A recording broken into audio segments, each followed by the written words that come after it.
Welcome back to Student of the Gun Homeroom. I'm your favorite professor, Paul Markle, and I've got my Santa Claus hat on. Why? Because it's Christmas time. But because it is Christmas time, we're going to lighten things up a little bit this time. We're not going to talk about such heavy, serious subjects during this particular homeroom. Now don't fear, I'll be back during the next one. We'll be talking about some serious stuff. But for this one, we're going to lighten it up. And what I want to do for you guys is a little routine that we just started doing called You Might Be a Student of the Gun. All right, yep, shout out to you, Mr. Foxworthy. All right, if your wife has ever walked in and found you dry firing in your pajamas, you might be a student of the gun. And I have my little cheat laptop down here. If the shelf above your clothes dryer has a display of freshly laundered cartridges, you might be a student of the gun. If you've ever searched under the seats of your minivan for a map and found a 30-round AR magazine, you might be a student of the gun. If you've ever reached into your pocket for change and had to sort through quarters, nickels, and 22 rimfire cartridges, you might be a student of the gun. If you've ever used the tip of a 5.45 Russian cartridge to reset the tiny little button on your wireless modem, you might be a student of the gun.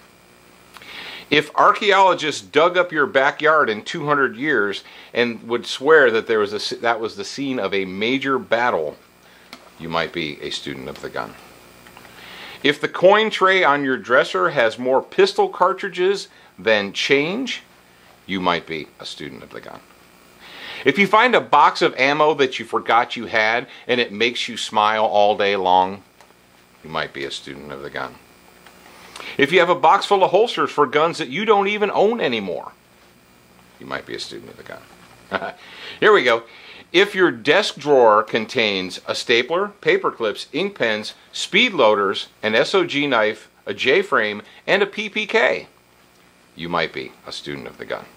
Okay. Here, this one is for my muzzle-loading friends out there. If you've ever used the words nipple pick, ramrod, and butt plug in polite conversation, you just might be a student of the gun. Also, finally, if you have ever tried to convince your pregnant wife that Winchester, Remington, and Colt are perfectly good names for a little boy, you just might be a student of the gun.